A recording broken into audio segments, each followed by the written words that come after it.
యాక్చువల్‌గా పీరియడ్స్ మొదలైన తర్వాత, మొదటి పీరియడ్ మొదలైతే బాలికలో కొద్దిగా ఆందోళన జరుగుతుంది. సో, ఇప్పుడు ముఖ్యంగా ఏందంటే మనకు ఉమ్మడి కుటుంబాలు పోయిన తర్వాత కొద్దిగా కౌన్సెలింగ్ అనేది తగ్గింది.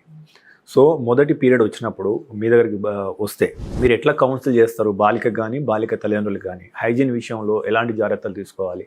సో, ఈ వీడియో చూస్తున్న బాలికలకు మీరిచ్చే సూచనలేంటి? సో, ఫస్ట్ పీరియడ్ వచ్చిన తర్వాత ఇప్పుడు ఆ పేరెంట్స్కి అవగాహన లేకపోతే మనం పిల్లలకి అవగాహన క్రియేట్ చేయలేం. సో వీటిల్లో ఫస్ట్ పీరియడ్ వచ్చినప్పుడు పాపకి తెలియాల్సిన విషయాలు ఏంటి? పిల్లలు 9 years 10 years ఆ ఏజ్ గ్రూప్ వస్తున్నప్పుడే ముందుగానే వచ్చిన తర్వాత కౌన్సిల్ చేసే విషయాలు కొన్ని ఉంటాయి, రాకముందే మీరు వాళ్ళకి చెప్పాల్సిన విషయాలు కొన్ని ఉంటాయి. సో ఆ ఏజ్ గ్రూప్ దగ్గరికి వస్తున్నప్పుడు మీరు పిల్లలకి ఓకే, ఇలాంటి ప్రాసెస్ ఒకటి న్యాచురల్గా మనకి జరుగుతుంది.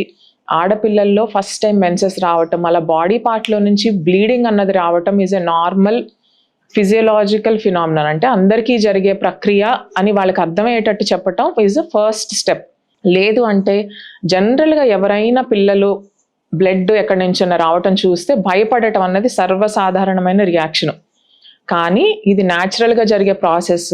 ఆ ప్రాసెస్ మీకు అందరికీ జరుగుతుంది, నాకు కూడా జరిగింది అని చెప్తే ఆ రిలేటబిలిటీ వల్ల వాళ్ళ భయాందోళనకు గురవ్వకుండా ఓకే మా అమ్మ నాకు చెప్పింది, లేకపోతే మా టీచర్ మాకు ఆల్రెడీ చెప్పింది అని కంగారు పడకుండా ధైర్యంగా అది ఫస్ట్ టైం వచ్చినప్పుడు, ఎందుకంటే పాప ఆడుకునేటప్పుడైనా రావచ్చు, క్లాస్ రూమ్లో ఉన్నప్పుడైనా రావచ్చు, ఆర్ ఇంటి దగ్గర ఉన్నప్పుడైనా రావచ్చు, లేకపోతే మీ చుట్టాల ఇంట్లో ఉన్నప్పుడైనా రావచ్చు.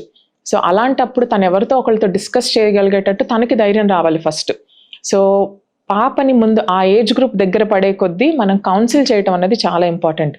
మీరు చెప్పడానికి ట్రై చేయండి. మీరు చెప్పలేకపోతే మీకు తెలిసిన డాక్టర్ గారికి దగ్గరికి తీసుకొని వెళ్ళి కరెక్ట్గా అర్థమయ్యేటట్టు ఎక్స్ప్లెయిన్ చేయటం ఇంపార్టెంట్, ఫస్ట్ థింగ్.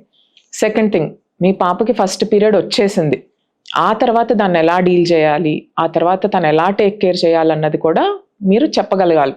లేదు అంటే ఎలాంటి టేక్ కేర్, ఆ పిల్లలు ఎవరైనా ఈ వీడియో కనుక చూస్తూ ఉంటే కనుక ఫస్ట్ బ్లీడింగ్ అన్నది నార్మల్ న్యాచురల్ ప్రాసెస్, అందరికీ ప్రతి నెల జరుగుతుంది. కొంతమందికి ఈ ఏజ్ గ్రూప్లో ఇర్రెగ్యులర్ పీరియడ్స్, అంటే కొంచెం ముందుగా రావటము కొంచెం లేట్గా రావటం కూడా జరగచ్చు, అది కూడా నార్మలే. అలా పీరియడ్ వచ్చినప్పుడు దెర్ ఆర్ ఫ్యూ ఆప్షన్స్ తను యూజ్ చేయడానికి. పీరియడ్ ప్యాంటీస్ అన్నా వాడచ్చు, లేకపోతే శానిటరీ నాప్కిన్స్ అయినా వాడచ్చు, లేకపోతే రీయూజబుల్ శానిటరీ నాప్కిన్స్ ఉంటాయి, ఆర్ రీయూజబుల్ పీరియడ్ ప్యాంటీస్ అని ఉంటాయి, ఇట్లాంటివన్నీ వాడచ్చు.